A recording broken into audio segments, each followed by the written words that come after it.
मनुष्य के सारे संबंधों का आधार है अपेक्षा। पति कैसा हो जो मेरा जीवन सुख और सुविधा से भर दे। पत्नी कैसी हो जो सदैव मेरे प्रति समर्पित रहे। संतान कैसी हो जो मेरी सेवा करे, मेरा आदेश माने।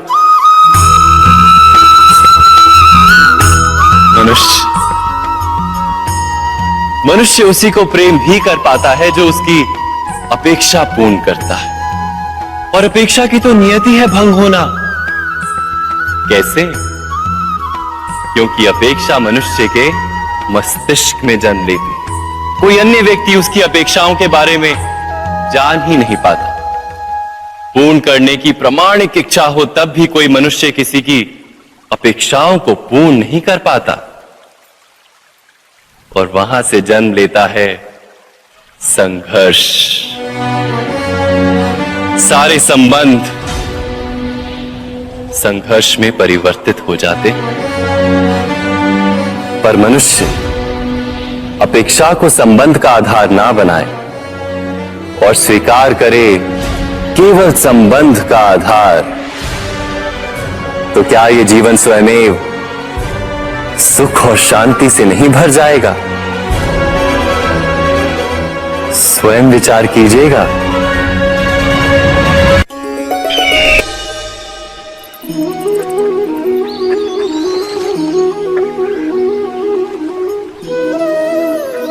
समय के आरंभ से ही मनुष्य को एक प्रश्न सदा पीड़ा देता है कि वो अपने संबंधों में अधिकतम सुख और कम से कम दुख किस प्रकार प्राप्त कर सकता है। क्या आपके सारे संबंधों ने आपको संपूर्ण संतोष दिया है? विचार कीजिए। हमारा जीवन संबंधों पर आधारित है। हमारी सुरक्षा संबंधों पर आधारित है। इसी कारण हमारे जीवन के सारे सुखों का आधार भी संबंध है। किंतु फिर भी हमें संबंधों में ही अधिकतर दुख क्यों प्राप्त होते हैं? सदा ही संघर्ष भी संबंधों से ही उत्पन्न क्यों हो जाते हैं? कभी विचार किया है? जब कोई व्यक्ति किसी अन्य व्यक्ति के विचार अथवा कार्य को स्वीकार नहीं करता, उसमें परिवर्तन करने का प्रयत्न करता है, तो संघर्ष जन्म लेता है।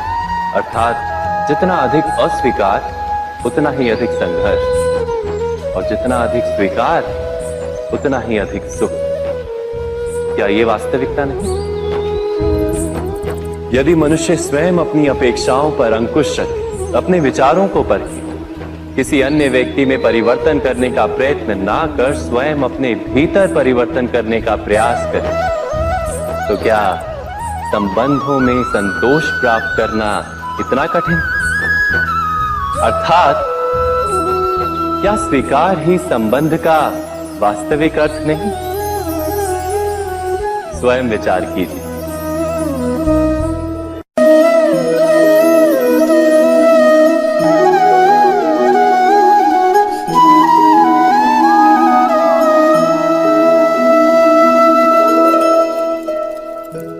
जब किसी व्यक्ति को किसी घटना में अन्याय का अनुभव होता है, तो वो घटना उसके अंतर को झकझोर देती। समस्त जगत उसे अपना शत्रु प्रतीत होता है। अन्याय लगने वाली घटना जितनी बड़ी होती है, मनुष्य का हृदय भी उतना ही अधिक विरोध करता है। उस घटना के उत्तर में वो न्याय मांगता है, और ये योग्य भी है। वास्तव में समाज में किसी भी प्रकार का अन्याय व्यक्ति की आस्था और विश्वास का नाश है। किंतु ये न्याय क्या है? न्याय का अर्थ क्या है? अन्याय करने वाले को अपने कार्य पर पश्चाताप हो, और अन्याय भुगतने वाले के मन में फिर से विश्वास जगे समाज के प्रति। इतना ही अर्थ है ना न्याय का। किंतु जिसके हृदय में धर्म नहीं होता, वो न्याय को छोड़कर बैर और प्रतिशोध को अपनाता है। हिंसा के बदले प्रतिहिंसा की भावना लेकर चलता है। स्वयं भोगी हुई पीड़ा से कहीं अधिक पीड़ा देने का प्रयत्न करता है और इस मार्ग पर चलते अन्याय को भुगतने वाला स्वयं अन्याय करने लगता है। शीघ्र ही वो अपराधी बन जाता है, अर्थात न्याय और प्रतिशोध के बीच बहुत कम अंतर होता है और इसी अंतर का नाम है धर्म। क्या ये सत्य नहीं? स्वयं विचार कीजिए। दो व्यक्ति जब निकट आते हैं तो एक दूसरे के लिए सीमाएं और मर्यादाएं निर्मित करने का प्रयत्न अवश्य करते हैं। हम यदि सारे संबंधों पर विचार करें तो देखेंगे कि इन सारे संबंधों का आधार यही सीमाएं हैं जो हम दूसरों के लिए निर्मित करते हैं। और यदि अनजाने में भी कोई अन्य व्यक्ति इन सीमाओं को तोड़ता है तो उसी क्षण हमारा हृदय क्रोध से भर जाता है। इन सीमाओं का वास्तविक रूप क्या है? क्या हमने कभी विचार किया? सीमाओं के द्वारा हम दूसरे व्यक्ति को निर्णय करने की अनुमति नहीं देते, अपना निर्णय उस व्यक्ति पर थोपते, अर्थात किसी की स्वतंत्रता का अस्वीकार करते हैं। और जब स्वतंत्रता का अस्वीकार किया जाता है तो उसका हृदय दुख से भर जाता है और जब वो सीमाओं को तोड़ता है तो हमारा हृदय क्रोध से भर जाता है। क्या ऐसा नहीं होता?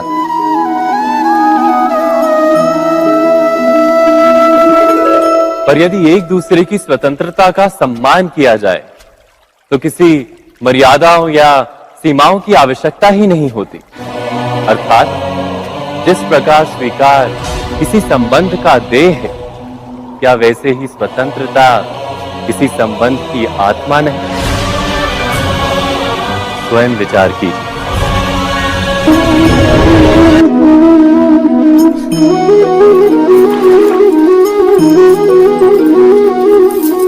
पिता सदा ही अपने संतान के सुख की कामना करते हैं, उनके भविष्य की चिंता करते रहते हैं। इसी कारणवश सदा ही अपने संतानों के भविष्य का मार्ग स्वयं निश्चित करने का प्रयत्न करते रहते हैं। जिस मार्ग पर पिता स्वयं चला है, जिस मार्ग के कंकर पत्थर को स्वयं देखा है, मार्ग की छाया, मार्ग की धूप को स्वयं जाना है, उसी मार्ग पर उसका पुत्र भी चले, यही इच्छा रहती है हर पिता की। निसंदेह उत्तम भावना है ये, किंतु 3 प्रश्नों के ऊपर विचार करना हम भूल ही जाते हैं। कौन से प्रश्न? प्रथम प्रश्न, क्या समय के साथ प्रत्येक मार्ग बदल नहीं जाते? क्या समय सदा ही नई चुनौतियों को लेकर नहीं आता? तो फिर बीते हुए समय के अनुभव नई पीढ़ी को किस प्रकार लाभ दे सकते हैं? दूसरा प्रश्न, क्या प्रत्येक संतान अपने माता पिता की छवि होता है? हाँ, संतानों को संस्कार तो अवश्य माता पिता देते हैं, किंतु भीतर की क्षमता तो ईश्वर देते हैं। तो जिस मार्ग पर पिता को सफलता मिली है, विश्वास है कि उसी मार्ग पर उसकी संतानों को भी सफलता और सुख प्राप्त होगा। तीसरा प्रश्न, क्या जीवन के संघर्ष और चुनौतियां लाभकारी नहीं होती? क्या प्रत्येक नया प्रश्न एक नए उत्तर का द्वार नहीं खोलता? तो फिर संतानों को नए नए प्रश्नों, संघर्षों और चुनौतियों से दूर रखना, ये उनके लिए लाभ करना कहलाएगा या हानि पहुंचाना? अर्थात जिस प्रकार संतान के भविष्य का निर्माण करने के बदले उसके चरित्र का निर्माण करना श्रेष्ठ है, वैसे संतानों के जीवन का मार्ग निश्चित करने के बदले उन्हें नए संघर्षों के साथ जूझने के लिए मनोबल व ज्ञान देना अधिक लाभदायक नहीं होगा? स्वयं विचार कीजिए। सबके जीवन में ऐसा प्रसंग अवश्य आता है कि सत्य कहने का निश्चय होता है हृदय में, किंतु मुख से सत्य निकल नहीं पाता। कोई भय मन को घेर लेता है। किसी घटना अथवा प्रसंग के बारे में बात करना या फिर स्वयं से कोई भूल हो जाए उसके बारे में कुछ बोलना, क्या ये सत्य है? नहीं, ये तो केवल तथ्य है। अर्थात जैसा हुआ था वैसा केवल बोल देना सामान्य सी बात है। किंतु कभी कभी उस तथ्य को बोलते हुए भी भय लगता है। कदाचित किसी दूसरे की भावनाओं का विचार आता है मन, दूसरे को दुख होगा ये भय भी शब्दों को रोकता है। तो ये सत्य क्या है? क्या हमने कभी विचार किया है? जब भय रहते हुए भी कोई तथ्य बोलता है तो वो सत्य कहलाता है। वास्तव में सत्य कुछ और नहीं, केवल निर्भयता का दूसरा नाम है।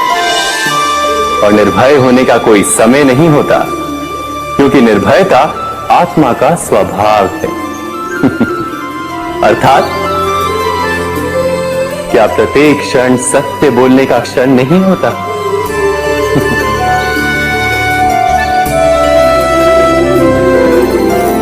स्वयं विचार कीजिए। जब भी किसी की आशा और इच्छा भंग होती है तो उसका हृदय क्रोध से भर जाता है।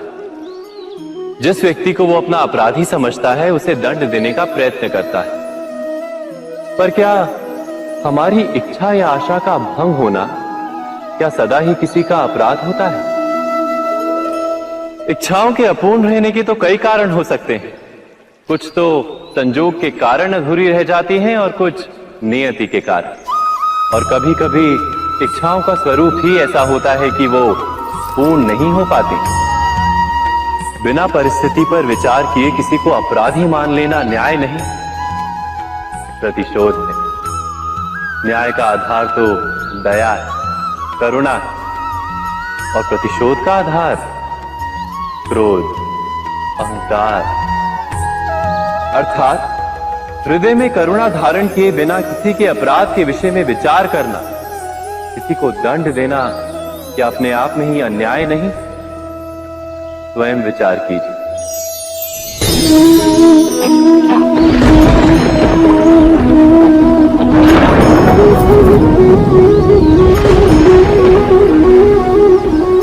सपनों और पूर्वाभासों के आधार पर हम भविष्य के सुख दुख की कल्पना करते हैं। भविष्य के दुख का कारण दूर करने के लिए हम आज योजना बनाते हैं। किंतु कल के संकट को आज निर्मूल करने से हमें लाभ मिलता है या हानि पहुंचती है? ये प्रश्न हम कभी नहीं करते। सत्य तो ये है कि संकट और उसका निवारण साथ जन से, व्यक्ति के लिए भी और सृष्टि के लिए भी। नहीं, आप अपने भूतकाल का स्मरण कीजिए, इतिहास को देखिए। आप तुरंत ही ये जान पाएंगे कि जब जब संकट आता है तब तब उसका निवारण करने वाली शक्ति भी जन्म लेती है। यही तो जगत का चलन है। वस्तुतः संकट ही शक्ति के जन्म का कारण है। प्रत्येक व्यक्ति जब संकट से निकलता है तो एक पद आगे बढ़ा होता है, अधिक चमकता है, आत्मविश्वास से अधिक भरा होता है, न केवल अपने लिए अपितु विश्व के लिए भी। क्या ये सत्य नहीं? वास्तव में संकट का जन्म है एक अवसर का जन्म, अपने आप को बदलने का, अपने विचारों को ऊंचाई पर करने का अवसर, अपनी आत्मा को बलवान और ज्ञान मंडित बनाने का अवसर। जो ये कर पाता है उसे कोई संकट नहीं होता, किंतु जो ये नहीं कर पाता वो तो स्वयं एक संकट है विश्व के लिए। विचार कीजिए।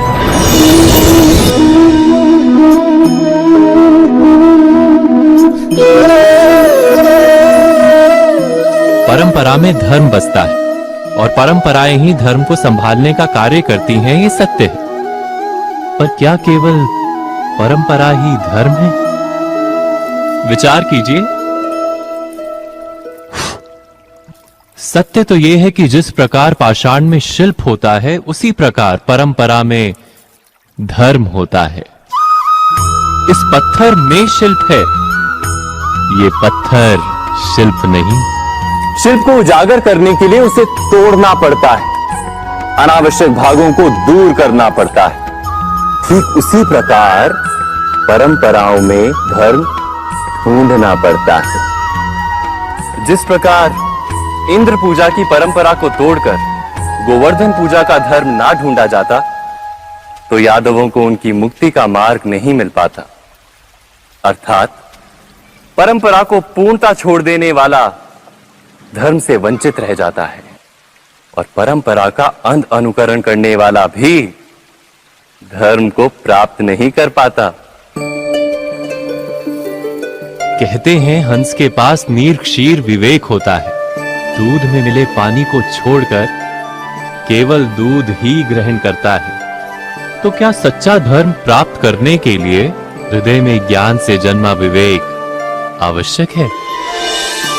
और ऐसे विवेक के बिना जिसे धर्म मान भी लिया जाए, जो वास्तव में धर्म ना भी हो, ऐसा भी तो हो सकता है।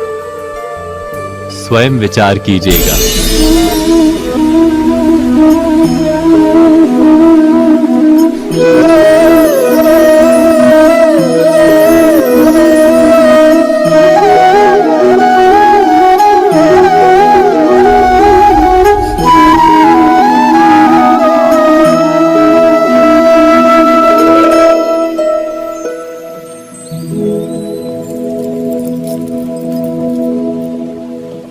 भविष्य के आधार पर सब आज का निर्णय लेना चाहते हैं। भविष्य में सुख मिले, भविष्य सुरक्षित हो, ऐसे निर्णय आज लेने का प्रयत्न रहता है सबका। आप अपने जीवन को देखिए। क्या आपके अधिकतर निर्णय के पीछे भविष्य का विचार नहीं होता?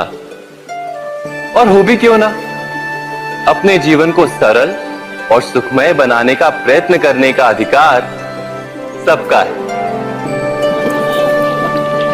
पर भविष्य तो कोई नहीं जानता, केवल कल्पना ही की जा सकती है।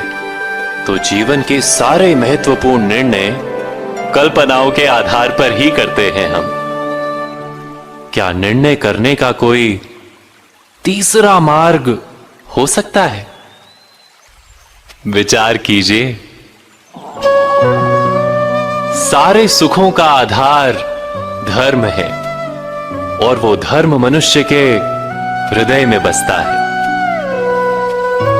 तो प्रत्येक निर्णय से पूर्व स्वयं अपने हृदय से ये प्रश्न अवश्य पूछ लेना कि ये निर्णय स्वार्थ से जन्मा है या धर्म से।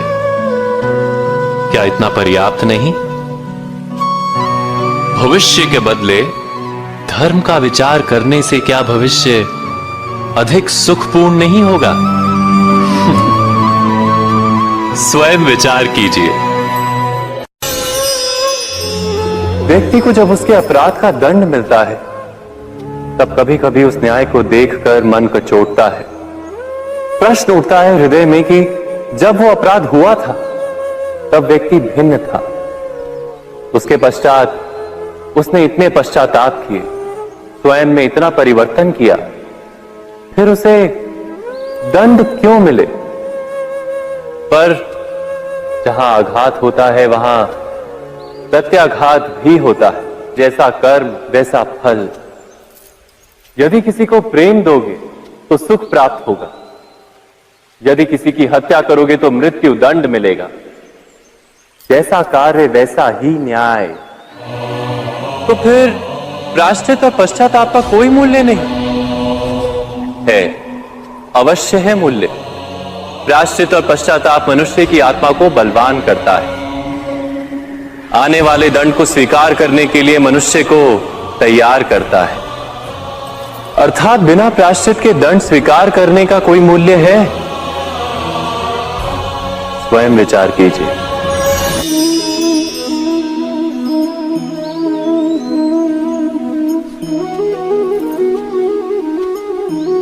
जब अपने किसी अच्छे कार्य के उत्तर में दुख प्राप्त होता है अथवा किसी को उसके दुष्ट कार्य में सुख मिलता है, तो मन अवश्य ये विचार करता है कि अच्छा कार्य करने का, धर्म के मार्ग पर चलने का तात्पर्य क्या है। पर दुष्ट आत्मा को क्या प्राप्त होता है ये भी देखिए। दुष्टता करने वाला हृदय सदा चंचल रहता है, अकुलाता रहता है। मन में सदा नए नए संघर्ष उत्पन्न होते हैं। अविश्वास उसे जीवन भर दौड़ाता है। क्या ये सुख है?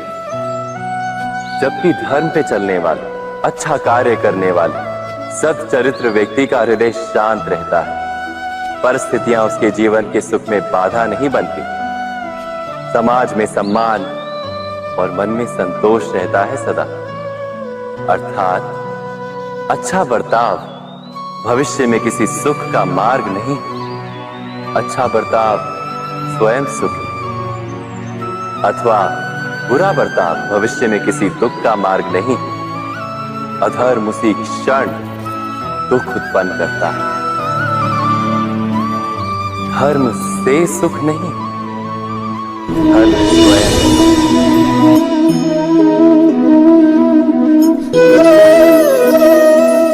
सत्ता की लालसा सबके हृदय को घेरे रहती है। प्रत्येक व्यक्ति अपना एक राष्ट्र निर्मित करने का प्रयत्न अवश्य करता है। फिर वो राष्ट्र कुरु राष्ट्र की भांति बहुत बड़ा हो या फिर अपने परिवार तक सीमित हो, वो सत्ता प्राप्त करने का प्रयास अवश्य करता है। किंतु सत्ता का वास्तविक रूप क्या है? क्या हमने कभी विचार किया है?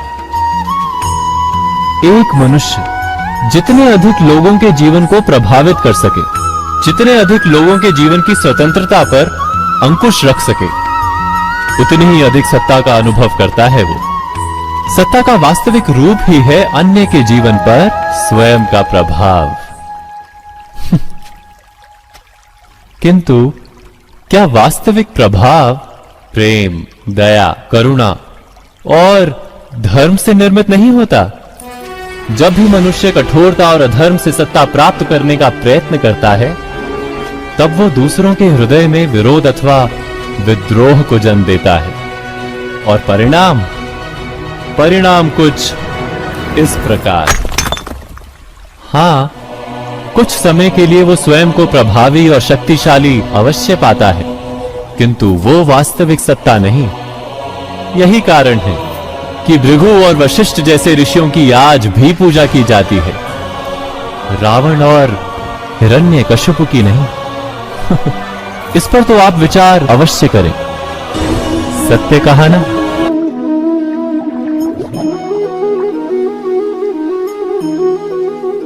इस संसार में आने वाला प्रत्येक बालक संपूर्णतः संस्कार रहित होता है। उसके अंतर पर ना किसी अच्छे संस्कार के चिन्ह अंकित होते हैं, ना ही बुरे संस्कार के। अर्थात जन्म से बालक में ना कोई गुण होता है और ना ही कोई दोष। तो ये दोष अथवा गुण किस प्रकार प्राप्त होते हैं? क्या हमने कभी विचार किया है? जो बात माता पिता के मुख से निरंतर सुनी जाती है, वही बात उनकी संतानों के हृदय का संस्कार बनती है। जैसे किसी गांव में नदी तट तक एक पगडंडी बन जाती है केवल उस मार्ग पर बार बार चलने के कारण। अर्थात माता पिता के हृदय की इच्छाएं उनकी संतानों के हृदय का दोष अथवा गुण बनकर जन्म लेती हैं। क्या ये सत्य नहीं? पर फिर भी जब उनकी संतानों में कोई दोष दिखाई देता है, तो माता पिता आश्चर्य और दुख से भर जाते। माता पिता का हृदय ये प्रश्न करता है कि उनकी संतानों में ये कुसंस्कार आए कहां से। सत्य तो यही है कि माता पिता अपनी संतानों को अनजाने में ही कुसंस्कार के बीज दे देते हैं, जो उनके संतानों की हृदय भूमि पर कुसंस्कार का वृक्ष बनकर उगता है। अर्थात अपनी संतानों को सुसंस्कारी और धर्ममय बनाने की आशा रखने वाले प्रत्येक माता पिता को प्रथम अपने हृदय की इच्छाओं पर अंकुश रखना क्या अनिवार्य नहीं?